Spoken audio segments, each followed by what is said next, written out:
Good morning everyone. This is Ritu from Modern English High School. Today I will be taking the introduction video of chapter 13 exponents and powers. Now exponent power में total 3 topics मैं cover करने वाली हूँ इसमें. First topic is base and exponents. What is this base and what is exponent that I will explain you now. Like 10 raised to power 4. 10 raised to power 4 में 10 आपका base है and 4 आपको exponent है. मैंने यहाँ पे लिखा भी है वो कि 10 इज बेस, ये लिख दिया है, एंड 4 इज एक्सपोनेंट, या इसको पावर भी बोलते हैं, दूसरा वर्ड है इसको. और दोनों 10 रेज़ टू पावर 4 को मिक्स करके we are saying it as exponential form. ये 10 रेज़ टू पावर 4 को टोटल हम लोग एक्सपोनेंशियल फॉर्म भी बोला जाता है. अब 10 रेज़ टू पावर 4 का मीन्स क्या हुआ? 10 रेज़ टू पावर 4 मीन्स 10 को 4 बार मल्टीप्लाई करना है. 10 into 10 into 10, 4 times we have multiplied 10. ऐसे ही एक और एग्जाम्पल लेती हूँ. 2 raise to power 6. 2 raise to power 6 में 2 is your base and 6 is exponent, जैसे मैंने इसमें बताया था. सेम यहाँ पर भी है, 2 बेस है एंड 6 इज योर एक्सपोनेंट. तो 2 को आपने 6 टाइम्स लिख दिया मल्टीप्लाई करके, 1 2 3 4 5 6. तो 2 रेज़ टू पावर 6 को we can write it like this. और ये एक्सपोनेंट है और ये बेस है, ये टोटल एक्सपोनेंशियल फॉर्म है. अब इसमें कई क्वेश्चंस आते हैं, या तो आपको इस तरीके से दिया होगा एक्सपोनेंशियल फॉर्म में और आपसे पूछेंगे what is base what is exponent, या फिर आपको कोई नंबर दिया रहेगा तो आपको उसको एक्सपोनेंशियल फॉर्म में चेंज करना रहेगा. लाइक वो भी एक एग्जांपल मैं ले लेती हूँ. चेंज 512 इन एक्सपोनेंशियल फॉर्म, ये एक क्वेश्चन है. 512 को आपको एक्सपोनेंशियल फॉर्म में चेंज करना है. अब 512 को एक्सपोनेंशियल फॉर्म में चेंज करने के लिए पहले प्राइम फैक्टराइजेशन करना पड़ता है. प्राइम नंबर्स आपको मालूम है 2 3 5 7 11. तो हम लोग इनसे डिवाइड करते हैं, जब तक नंबर्स होते रहते हैं तब तक हम लोग डिवाइड करते हैं. लाइक 512 को एक्सपोनेंशियल फॉर्म में चेंज किया हम लोगों ने. यहाँ 2 को 512 से डिवाइड किए, ये एलसीएम का साइन रहता है, प्राइम फैक्टराइजेशन का साइन है ऐसा वाला. और 2 से डिवाइड करके देखते हैं, वी विल गेट 256. अगेन 2 से डिवाइड करेंगे 128, अगेन 2 से 64, देन अगेन 2 से 32, देन अगेन 2 से 16, 8 4 2. तो ऐसा करके डिवाइड किया. लास्ट में तब तक करना है जब तक 1 नहीं आता है. तो कितनी बार 2 को हमने मल्टीप्लाई किया to get the 519, 512, 1 2 3 4 5 6 7 8 9. So 9 times 2 है, तो यहाँ पे 512 को we can write it as 2 into 2 into 2 into 2.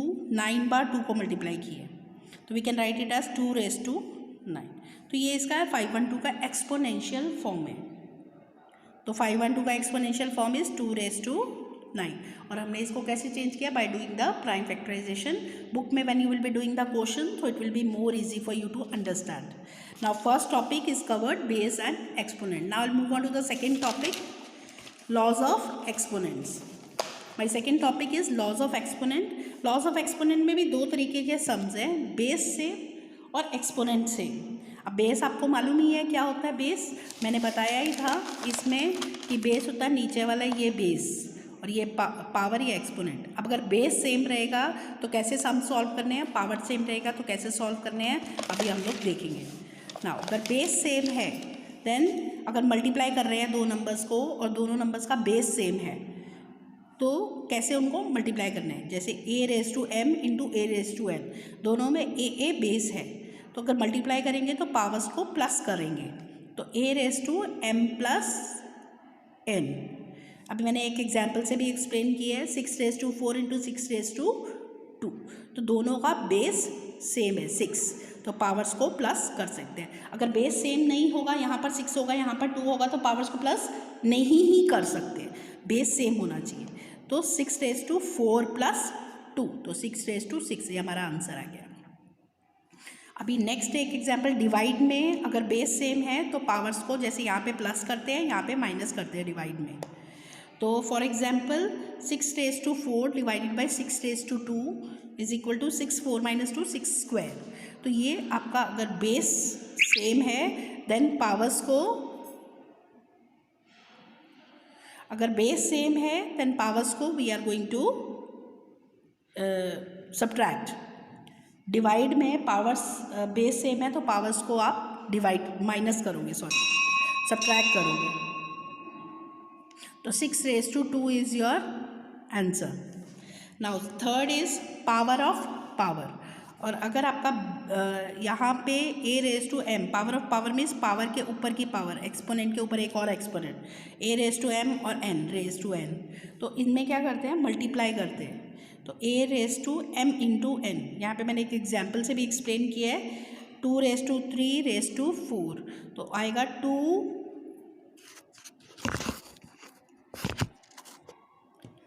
तो आ जाएगा 2 raise to 3 into 4, 2 raise to 12। तो ये आपका पावर ऑफ पावर हो गया।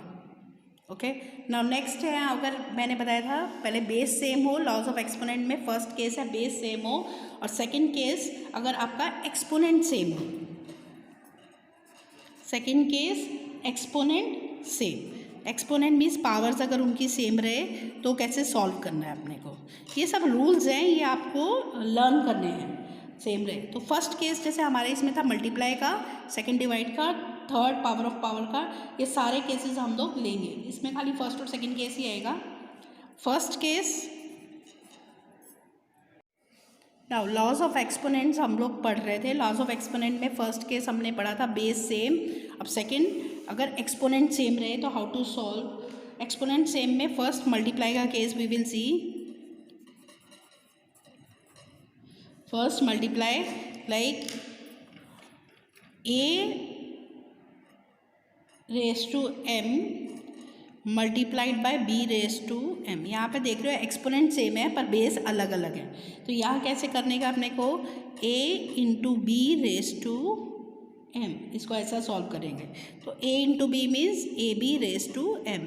जब भी हमारे नंबर ऐसे अल्फ़ाबेट्स होते हैं ए बी, तो उनको मल्टीप्लाई करें तो a इंटू बी की जगह हम ए बी भी लिख सकते हैं। तो अभी मैं इसको एक एग्जांपल से एक्सप्लेन कर देती हूँ। For example 6 raise to 2 into 4 raise to 2, तो इसमें क्या करेंगे, 6 इंटू 4 रेज टू 2, तो 6 4 ज़ा 24 रेज टू, ये आपका आंसर हो गया।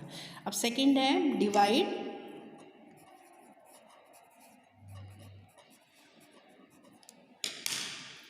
अब डिवाइड में अगर आपका एक्सपोनेंट सेम हो तो how to do, a raise to m divided by b raise to m, यहाँ पे एक्सपोनेंट सेम है।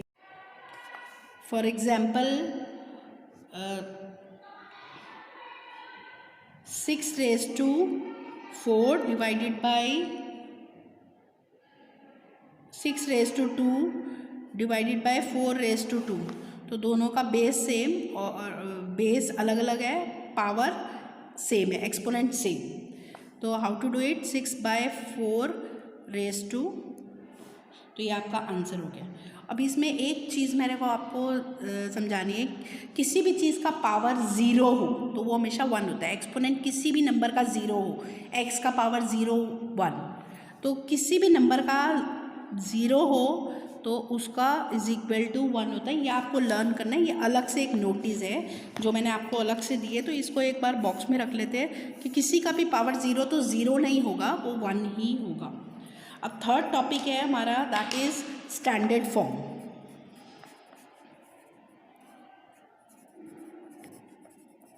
अब किसी भी चीज़ की स्टैंडर्ड फॉर्म क्या है, ये जो चीज़ है ना आगे आपको साइंस में जब आप सम्स वगैरह करोगे तो काफ़ी यूज़ आएगी।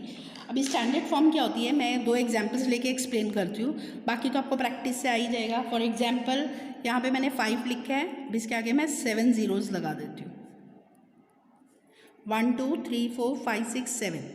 अब आप इसको ऐसे भी लिख सकते हो, 5 इंटू 1 1 2 3 4 5 6 7, इसको ऐसा भी लिख सकते हैं। तो इसको ऐसे लिख सकते हैं 5 इंटू 10⁻7।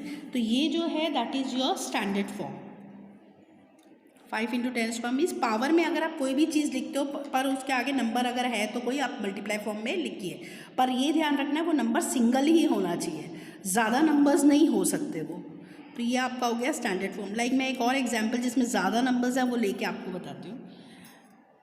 ये तो मैंने एक एग्जाम्पल लिया था ए, और एक और एग्जाम्पल ले रही हूँ मैं, 3 1 6 1 2 3 4 5, यहाँ पे 5 ज़ीरोज़ है। अब तुम लोग क्या बोलोगे, मैं से इसको ऐसे भी लिख सकते हैं 3 1 6 इंटू 1 2 3 4 5 ज़ीरोज़ लगा दें, तो 3 1 6 इंटू 10⁵ हो गया। तो यह स्टैंडर्ड फॉर्म हो गया। No, it is not a standard form. Standard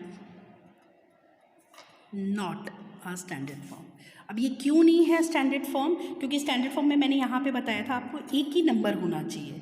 अब इसमें एक नंबर कैसे लाएं? हम लोग इसको लिख सकते हैं 3.16 इंटू 100, 316 को इंटू 1 2 3 4 5, आप ऐसे लिख सकते हो इसको। तो डेसिमल से पहले एक नंबर आ गया, तो यहाँ पे 3.16 इंटू, अब ये वाले दो भी इसमें जुड़ जाएंगे, टोटल 2 ये और 5 ये, 1 2 3 4 5 6 7। तो इसको ऐसे लिख सकते हैं 3.16 इंटू 10⁻⁷। तो ये जो है ये आपकी स्टैंडर्ड फॉर्म है। तो स्टैंडर्ड फॉर्म में आपको एक चीज़ याद रखनी है कि यहाँ पे आपका एक ही नंबर आएगा। Okay, I hope you must have understood. You must have understood all the 3 topics. Okay, bye bye for the day, and best luck for all the best for this chapter. Thank you.